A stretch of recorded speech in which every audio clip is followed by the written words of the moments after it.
É o Evangelho segundo Jesus, o Cristo, segundo o Cordeiro de Deus, segundo aquele que é a verdadeira luz que vindo ao mundo ilumina todo homem. Isaías 63, verso 7. Aqui, preste atenção mesmo. Eu me sinto como um ente paleontológico tentando comunicar o que de mais precioso o sentimento humano, a percepção humana e o olhar humano produziram no curso de milhares de anos da nossa civilização. E aqui estou eu com uma voz da história, que para a maioria aqui é quase paleontologia ou arqueologia, para gente que não está interessado no humano, a maioria está interessada no robô. Então só o Espírito de Deus pode fazer alguém me compreender aí. Vocês entenderam? Só o Espírito Santo pode fazer alguém me vendo, sem histeria, sem marmota, sem gritaria, sem pressa no falar, sem desespero no dizer para comunicar, falando de algo que a maioria não entende e nem quer entender, do que foge, e acerca de condições que, vividas diante da presença de Deus, trazem sobre o ser humano o bem ou o mal. Quem quer ouvir? Quem quer saber? Quem se importa? É melhor só configurar, programar, apertar on e ver funcionar, do que olhar para dentro e ter que se encontrar. Então eu sei o que é o milagre que pode fazer alguém aí ouvir a voz desse que fala em nome daquilo que ninguém quer ouvir. Isaías, há 2.800 anos atrás, não há 28 dias, nem há 28 horas, nem há 28 minutos, mas há 2.800 anos atrás, disse: celebrarei as bondades do Senhor, celebrarei os seus atos gloriosos, segundo tudo que Ele fez acontecer na nossa vida, eu celebrarei. A grande bondade dele para com a minha casa, para com a casa daqueles que o invocam, bondade que Ele usou para conosco, segundo as suas misericórdias e segundo a multidão das suas bondades. Você não está entendendo nada, não é? Mas para mim faz todo sentido. Eu celebrarei todas essas coisas que eu conheço, experimentei e experimentarei. Porque naquele tempo Deus dizia: certamente esse povo é meu povo, eles não mentirão. Então Ele se nos tornou nosso Salvador e se apresentou como nosso livrador, como nossa bandeira de socorro. E em toda a nossa angústia, Ele foi angustiado conosco, Ele se solidarizou.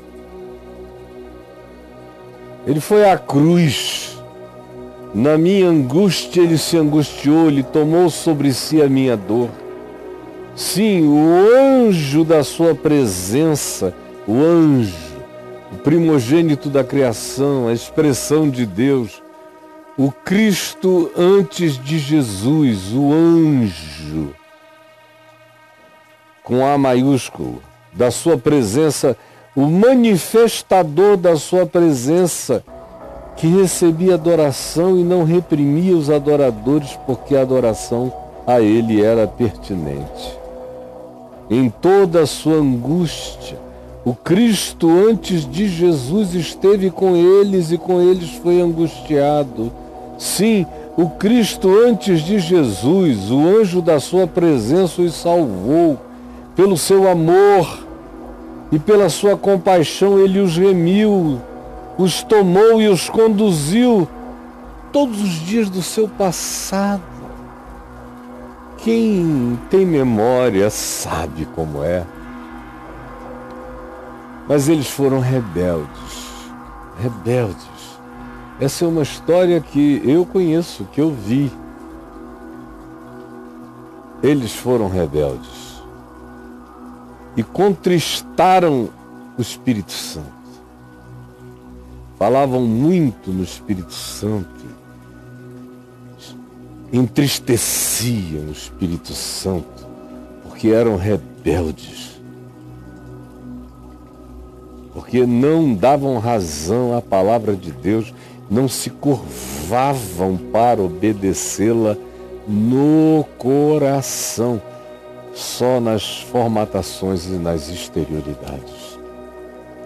Pelo que entristeceram o Espírito Santo, pelo que Deus se lhes tornou em inimigo. Deus se voltou contra eles, porque o juízo começa primeiro pela casa de Deus e inicia nas vidas daqueles que dizem que representam Deus. O juízo os visitará. Pode aparentar tardar, mas Deus já se lhes tornou inimigo. E Ele mesmo pelejou, peleja e pelejará contra eles. Então, quando isso acontece, às vezes o povo se lembra da palavra das veredas antigas, se lembra daquele que abriu o Mar Vermelho, que fez o povo atravessá-lo como um pastor guia o seu rebanho. Então, nessa hora, quando Deus se nos torna inimigos, a gente começa a perguntar: onde está aquele que nos conduzia pelo seu Espírito? Então, nessa hora, depois de contristá-lo e de suscitá-lo como nosso adversário, começam a surgir perguntas como: aquele cujo braço glorioso nos tomou e nos fez andar e nos fez atravessar, que fendeu as águas, criando para si um nome eterno, cadê ele? Não virá nos socorrer? Mas como? Nós mentimos contra ele, contra o seu nome, contra a sua palavra, contra a sua verdade. Nós viramos o diabo de Deus. Os adversários, os satanases, os diabos de Deus, os diabos, os que provocam divisão acerca de Deus, somos nós. Você quer evocar o quê? A sua infidelidade para que Deus seja bondoso para com você? Se o negamos, Ele nos negará. Você me diria, segundo Paulo, mas se somos infiéis, Ele permanece fiel. Mas aqui o que se diz é que nós mentimos contra Ele. Nós o negamos consciente e explicitamente. Não foi nenhuma infidelidade de derrapão. Foi determinação, foi deliberação, foi escolha perversa. olhe, me ouça. Ele é aquele que nos guiou pelos abismos, como quem conduz um cavalo no deserto, de modo que ele siga e não tropece. Ele nos guiou pelo abismo como se fosse um terreno plano, durante tantos anos, até que nós resolvemos fechar o coração contra ele. Como animal que desce aos vales, o Espírito do Senhor nos deu descanso. Descanso que muitos de nós lembramos ainda e conhecemos. Ele nos guiou. O nome dele sobre nós carregava respeito, glória e honra. Mas esse tempo acabou. A minha oração com Isaías é a mesma. Senhor, atenta do céu e olha para nós. Manifesta o teu zelo, manifesta a tua intervenção, as tuas obras poderosas, de verdade. Senhor, a ternura do teu coração e as tuas misericórdias se detêm para conosco. Nós te pedimos que tu não suportes, não te derramares em graça, em bondade, em misericórdia sobre nós. Não te reprimas, derrama-te em amor sobre a nossa vida. Porque tu és o nosso Pai. Mesmo que Abraão negasse qualquer vinculação da história dele conosco, mesmo que Jacó, chamado Israel, o patriarca, não reconhecesse a sua própria descendência, tu, Senhor, tu és o nosso Pai, tu és o nosso Redentor, porque Redentor é o teu nome desde sempre, desde a antiguidade. Ó Senhor, nós não queremos nos desviar dos teus caminhos, ajuda-nos. Não deixa que o nosso coração se endureça contra ti, por isso não endurece o nosso coração. Porque do contrário perderemos o temor. E em perdendo o temor, nos colocaremos andando em veredas de morte e de juízo. Por isso, não endurece o nosso coração.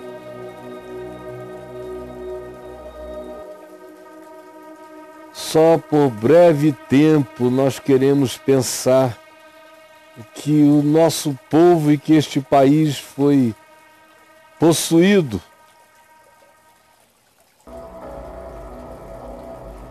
que o teu povo foi corrompido, mas permite que esse tempo seja breve e que alguma luz apareça na consciência desse povo adormecido. Porque os nossos adversários estão nos púlpitos, nos palcos daqueles que todos dizem que são o teu santuário. Eles, os inimigos do Evangelho, são os donos dos palcos do teu santuário. Enquanto nós tornamos-nos como aqueles sobre quem tu nunca dominaste, tu nunca tiveste poder ou senhorio, como os que nunca se chamaram pelo teu nome, porque tudo e todos à volta olham e só veem o nome de Deus corrompido e a maldade sendo praticada em nome do Senhor. Quem tem ouvidos para ouvir, ouça. Tome cuidado, senão o robô e a inteligência artificial vão se converter antes de você. Senhor Jesus, só um milagre nenhuma persuasão natural pode fazer uma geração tão entorpecida e brutalizada que naturalizou a perversidade entender esta linguagem. Só o Espírito Santo nesses últimos dias pode acordar essa legião de ossos secos e de zumbis entupidos em relação às realidades do teu amor, da tua verdade, da tua palavra, do teu evangelho. Por